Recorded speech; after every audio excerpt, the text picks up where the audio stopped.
Bismillahirrahmanirrahim. Assalamualaikum warahmatullahi wabarakatuh. Syukur alhamdulillah kita masih diberikan kesehatan, kita masih diberikan kesempatan, dan kita masih diberikan umur yang panjang sehingga kita masih bisa bertemu dalam pembelajaran kali ini.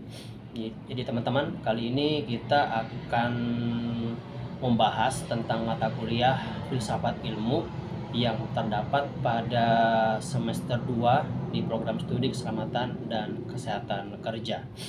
Jadi pada pertemuan kali ini kita akan mencoba untuk lebih mendalami terkait apa yang dimaksud dengan filsafat ilmu itu sendiri. Baiklah teman-teman, kita akan mencoba membahas tentang pengertian dari filsafat ilmu dan apa saja ruang lingkup dari filsafat ilmu. Jadi teman-teman, filsafat ilmu itu diartikan sebagai cabang ilmu dari filsafat yang mempelajari hakikat dari ilmu pengetahuan, termasuk dasar-dasarnya, metodenya, definisinya, dan validitasnya. Jadi, filsafat ilmu itu memiliki tujuan untuk memahami bagaimana ilmu itu berkembang, bagaimana kebenaran dalam ilmu dapat dibuktikan, serta sejauh mana ilmu dapat memberikan pemahaman tentang realitas. Kemudian, apa ruang lingkup filsafat? Jadi teman-teman, ruang lingkup filsafat itu mencakup 3 aspek utama yang menjadi dasar dalam memahami ilmu pengetahuan. Yang pertama yaitu ontologi, kemudian yang kedua adalah epistemologi, dan yang ketiga adalah aksiologi. Yang dimaksud dengan ontologi adalah, atau hakikat ilmu adalah, membahas tentang hakikat kebenaran ilmu dan realitas yang dikaji oleh ilmu itu sendiri. Contohnya, apakah ilmu itu hanya membahas hal-hal empiris, ataukah ilmu juga membahas sesuatu yang abstrak? Nah, itulah ontologi teman-teman. Jadi, membahas tentang hakikat keberadaan ilmu dan realitasnya yang dikaji oleh ilmu itu sendiri. Kemudian yang kedua adalah epistemologi atau teori dari pengetahuan. Jadi hal ini kita menganalisis bagaimana ilmu itu diperoleh. Kita menguji dan kita membangun pengetahuan. Jadi contohnya dengan menggunakan metode ilmiah atau menggunakan metode rasionalisme ataupun empirisme ataupun kritisme. Jadi itulah yang dimaksud dengan epistemologi atau teori pengetahuan. Kemudian yang ketiga adalah aksiologi atau nilai dan manfaat dari ilmu. Jadi di sini kita akan mengkaji nilai, kita akan mendalami manfaat, dan kita akan melihat apa impact atau dampak dari ilmu yang akan dipelajari oleh manusia dan apa yang akan terjadi pada lingkungan. Jadi di bagian aspek ketiga ini, aksiologi ini, kita lebih mendalami tentang pengkajian nilai, manfaat, dan dampak ilmu itu bagi manusia dan lingkungan.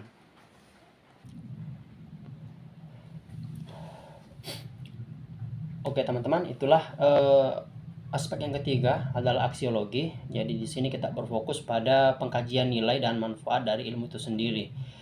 Contohnya adalah etika dalam penelitian, moralitas, kemudian dampak sosial ilmu pengetahuan itu sendiri bagi masyarakat.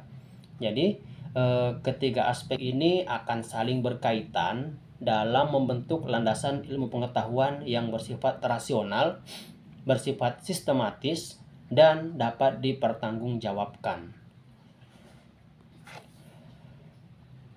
Kemudian kalau kita ingin menyangkut pautkan antara filsafat ilmu dengan ilmu keselamatan dan kesehatan kerja, apakah memiliki keterkaitan teman-teman? Kita akan coba sedikit membahas tentang keterkaitan antara filsafat ilmu dengan keselamatan dan kesehatan kerja. Jadi, filsafat ilmu memiliki hubungan yang erat dengan keselamatan dan kesehatan kerja. Karena ini akan membantu dalam membangun landasan berpikir yang lebih kuat dalam memahami, mengembangkan, dan menerapkan prinsip-prinsip dalam keselamatan dan kesehatan kerja yang lebih ilmiah dan lebih etis. Jadi teman-teman, berikut ini adalah hubungan antara filsafat ilmu dengan keselamatan dan kesehatan kerja berdasarkan 3 aspek yang telah saya sebutkan sebelumnya. Yang pertama, kita ingin melihat keterkaitan dari segi ontologi dalam keselamatan dan kesehatan kerja, atau hakikat dan ruang lingkup keselamatan dan kesehatan kerja. Jadi teman-teman, ontologi filsafat ilmu ini akan membantu untuk mendefinisikan hakikat keselamatan dan kesehatan kerja sebagai disiplin ilmu yang akan berfokus pada pencegahan kecelakaan kerja, akan lebih berfokus dalam pencegahan penyakit akibat kerja, serta memberikan perlindungan terhadap lingkungan kerja.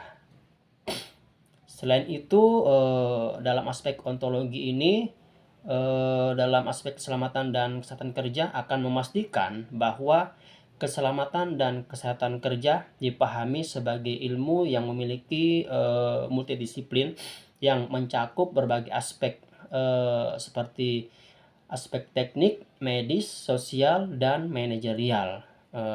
Contohnya begini, apa saja resiko kerja yang dianggap ada dan bagaimana pengaruhnya terhadap pekerja itu sendiri. Nah, itu teman-teman contohnya ya. Jadi, apa saja resiko kerja yang dianggap ada dan bagaimana pengaruhnya terhadap pekerja.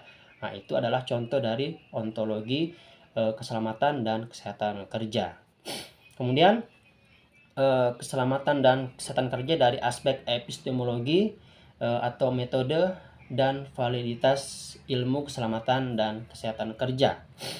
Jadi teman-teman, epistemologi ini akan membantu dalam menentukan metode ilmiah yang akan digunakan dalam keselamatan dan kesehatan kerja, seperti melakukan identifikasi bahaya, menganalisis risiko, dan menerapkan langkah pengendalian atau kontrol keselamatan di tempat kerja. Jadi, dengan menilai validitas dan reliabilitas yang akan digunakan dalam pengambilan keputusan terkait kebijakan keselamatan dan kesehatan kerja akan meningkatkan peluang untuk menghadirkan keselamatan dan kesehatan kerja yang lebih optimal. Jadi contohnya adalah bagaimana metode ilmiah dapat digunakan untuk meneliti atau mencari tahu efektivitas alat pelindung diri dalam mengurangi cedera pada pekerjaan. Jadi itulah contohnya teman-teman, bagaimana metode ilmiah dapat digunakan untuk meneliti efektivitas alat pelindung diri yang digunakan dalam mengurangi terjadinya cedera pada waktu bekerja. Kemudian aspek yang ketiga adalah aksiologi dalam keselamatan dan kesehatan kerja, atau nilai dan etika dalam keselamatan dan kesehatan kerja. Aksiologi dalam keselamatan dan kesehatan kerja membahas tentang nilai etika dan moralitas dalam penerapan keselamatan dan kesehatan kerja. Ini berkaitan dengan tanggung jawab perusahaan, tanggung jawab pekerja, kemudian tanggung jawab semua orang yang ada di lingkungan kerja untuk bisa menciptakan lingkungan kerja yang lebih aman. Hal ini akan mendorong profesionalisme K3 untuk berpegang pada kode etik dalam menjalankan tugasnya, seperti transparansi dalam pelaporan insiden dan keadilan dalam penerapan kebijakan keselamatan dan kesehatan kerja. Contohnya begini teman-teman, apakah perusahaan hanya menerapkan keselamatan dan kesehatan kerja untuk kepatuhan hukum, ataukah benar-benar untuk dijadikan sebagai pangan kesejahteraan pekerja agar pekerja bisa lebih aman ketika bekerja? Maksudnya adalah apakah sistem manajemen K3 diterapkan itu hanyalah sebagai formalitas, ataukah memang sepenuhnya untuk menjaga pekerja agar pekerja bisa lebih selamat ketika bekerja. Nah, itu maksudnya teman-teman ya. Oke, itulah teman-teman, kita sudah banyak mempelajari tentang filsafat ilmu, dan kita juga sudah mendalami terkait dengan Apa kaitannya antara filsafat ilmu dengan keselamatan dan kesehatan kerja? Jadi teman-teman, intinya adalah filsafat ilmu itu akan memberikan pondasi ataupun dasar bagi keselamatan dan kesehatan kerja agar tidak hanya menjadi aturan dan menjadi prosedur secara teknis, tetapi menjadi bagian dari ilmu yang memiliki dasar teoritis yang kuat, metode ilmiah yang jelas, serta nilai dan etika yang dapat dipertanggungjawabkan. Dengan pendekatan filosofis, profesionalisme ketiga dapat lebih kritis dalam menganalisis masalah keselamatan dan kesehatan kerja, mencari solusi yang lebih efektif, serta berkelanjutan tentunya teman-teman ya.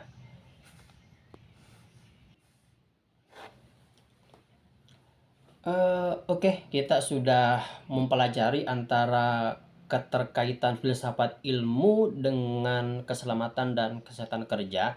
Sekarang kita akan mencoba membahas tentang peran filsafat ilmu dalam mendorong budaya keselamatan dan kesehatan kerja di tempat kerja. Jadi teman-teman, filsafat ilmu itu memiliki peran yang sangat penting dalam mendorong budaya keselamatan dan kesehatan kerja dengan memberikan landasan berpikir yang kritis, sistematis, dan secara etis. Jadi berikut adalah beberapa peran utama filsafat ilmu dalam membangun atau mendorong budaya keselamatan dan kesehatan kerja di perusahaan. Yang pertama adalah membangun pemahaman yang lebih kritis dan lebih rasional. Jadi teman-teman, filsafat ilmu ini akan membantu para profesionalisme ketiga memahami konsep keselamatan dan kesehatan kerja secara lebih mendalam atau lebih fundamental. Tidak hanya sebagai prosedur ataupun peraturan, tetapi juga sebagai bagian dari nilai budaya di perusahaan. Jadi dengan pemikiran yang rasional dan kritis, pekerja dan pihak manajemen dapat lebih memahami resiko kerja dan cara terbaik untuk mengelolanya atau memanajemen resiko yang ada di tempat kerja itu. Saya ambil contoh begini. Jadi kita mengkaji apakah suatu prosedur keselamatan dan kesehatan kerja benar-benar efektif berdasarkan bukti ilmiah ataukah hanya sekadar sebagai formalitas saja. Jadi kita mengkaji terlebih dahulu apakah suatu prosedur K3 sudah benar-benar efektif berdasarkan bukti ataupun hanya sekedar formalitas semata. Jadi itulah yang akan kita lakukan teman-teman ya. Kemudian yang kedua adalah kita mengembangkan metode ilmiah dalam penerapan keselamatan dan kesehatan kerja. Jadi filsafat ilmu itu berkontribusi dalam merumuskan metode ilmiah yang digunakan dalam keselamatan dan kesehatan kerja. Seperti kita melakukan analisis risiko, kita melakukan investigasi kecelakaan kerja, dan kita melakukan evaluasi efektivitas program keselamatan dan kesehatan kerja. Jadi teman-teman, dengan mengajarkan pentingnya validitas data dalam mengambil keputusan terkait keselamatan kerja, itu akan lebih memaksimalkan program keselamatan dan kesehatan kerja di perusahaan. Jadi contohnya adalah kita menganalisis penyebab kecelakaan kerja berdasarkan bukti empiris yang mencegah kejadian serupa di masa depan. Jadi kita akan melakukan analisis ketika terjadi kecelakaan kerja berdasarkan bukti empiris. Bukti empiris itu adalah bukti yang sudah kita lihat secara langsung. Jadi hal ini dilakukan untuk mencegah agar di kemudian hari tidak terjadi lagi kecelakaan ataupun terjadi insiden yang sama. Kemudian yang ketiga adalah mendorong kesadaran terbentuknya etika dan tanggung jawab dalam penerapan K3 di tempat kerja. Aksiologi dalam filsafat ilmu akan menanamkan nilai-nilai etika dalam penerapan program keselamatan dan kesehatan kerja, sehingga keselamatan bukan hanya sebagai kepatuhan terhadap regulasi saja, tetapi juga menjadi tanggung jawab moral yang harus dilaksanakan secara maksimal. Jadi contohnya, kita ambil contoh sih teman-teman. Jadi seorang manajer keselamatan dan kesehatan kerja tidak hanya menerapkan prosedur K3 untuk menghindari adanya sanksi hukum, tetapi juga karena bentuk kepedulian terhadap keselamatan dan kesehatan bagi seluruh pekerja yang ada di perusahaan. Kemudian berikutnya adalah meningkatkan inovasi dan adaptasi dalam penerapan keselamatan dan kesehatan kerja di perusahaan. Jadi dengan berlandaskan pemikiran filosofis, profesional ketiga dapat lebih terbuka terhadap inovasi dan pendekatan baru dalam penerapan program keselamatan dan kesehatan di tempat kerja. Jadi teman-teman, dalam hal ini kita dapat mendorong dalam penggunaan teknologi yang terbaru dan menerapkan strategi keselamatan dan kesehatan kerja berbasis bukti untuk meningkatkan perlindungan yang lebih efektif kepada pekerja. Jadi contohnya adalah kita ambil contoh penerapan sistem digital dalam melakukan pemantauan lingkungan kerja untuk mengurangi kecelakaan. Jadi kita bisa mendorong penggunaan teknologi digital untuk memaksimalkan pemantauan lingkungan kerja yang lebih aman untuk mengurangi terjadinya kecelakaan di tempat kerja ketika pekerja sedang melakukan aktivitas pekerjaannya. Kemudian berikutnya adalah membentuk budaya keselamatan kerja yang berkelanjutan atau sustainable. Jadi teman-teman, filsafat ilmu itu akan menekankan pentingnya untuk membangun budaya keselamatan yang tidak hanya bersifat sementara. Tetapi dalam filsafat ilmu itu akan lebih menekankan program keselamatan dan kesehatan kerja itu berkesinambungan dan akan dilaksanakan secara berkelanjutan. Jadi itu akan menyesuaikan dengan seiring perkembangan ilmu pengetahuan dan perkembangan ilmu teknologi. Jadi hal ini akan lebih signifikan dalam membantu perusahaan dalam memahami bahwa budaya keselamatan dan kesehatan kerja harus menjadi bagian yang utuh dari nilai inti di dalam perusahaan ataupun tempat kerja. Jadi contohnya adalah bagaimana kita bisa mengintegrasikan prinsip-prinsip keselamatan dan kesehatan kerja ke dalam kebijakan perusahaan sehingga menjadi suatu kebiasaan ketika melaksanakan aktivitas pekerjaan.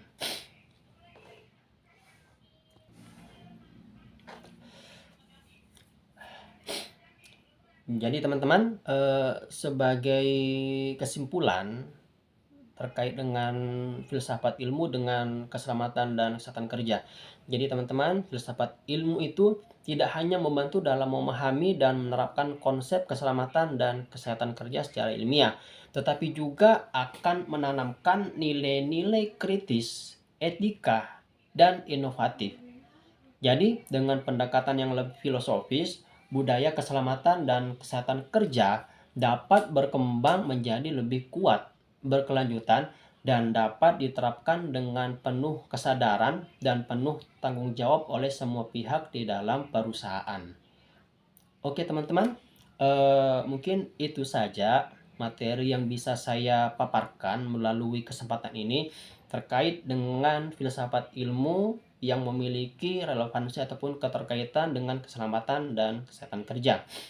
Semoga apa yang saya sampaikan ini dapat memiliki manfaat dan bisa menambah referensi terkait dengan ilmu keselamatan dan kesehatan kerja. Baiklah teman-teman, atas waktu dan kesempatan saya ucapkan terima kasih. Assalamualaikum warahmatullahi wabarakatuh. Salam safety dan salam healthy untuk kita semua.